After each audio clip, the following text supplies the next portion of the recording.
लेकिन एक चीज और होती है इस एपिसोड में।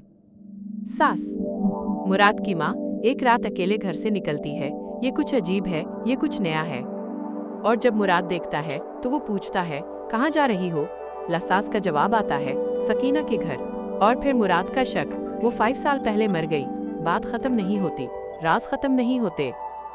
इस घर में कोई ना कोई चीज छुपाई जा रही है। और जब एपिसोड का अख्तिताम आता है तो सॉस एक बात कहती है जो सीधा दिल पर लगती है। अगर तुझे आजरा से इतनी ही मोहब्बत थी तो तूने उससे शादी क्यों नहीं की? मेरे घर रिश्ता क्यों भेजा? लिए एक जुमला, एक राज खोलने की तरफ एक कदम। क्या मुराद आजरा को चाहता था?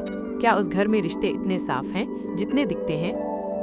दोस्तों, ये ड्रामा सिर्फ एक लड़की की कहानी नहीं, ये उन तमाम औरतों की कहानी है जो नए घर में सिर्फ एक उम्मीद लेकर आती हैं और मिलता है उन्हें सिर्फ बोझ, शक और तन्हाई। आजरा क्या करेगी? उसामा की जिंदगी कहाँ जाएगी? और मुराद, वो क्या छुपाता है?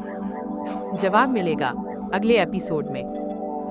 अगर आपको ये वीडियो अच्छी लगी हो तो लाइक, शेयर और सब्सक्राइब जरूर करें। और मिलते हैं अगले एपिसोड में एक और जबरदस्त कहानी के साथ।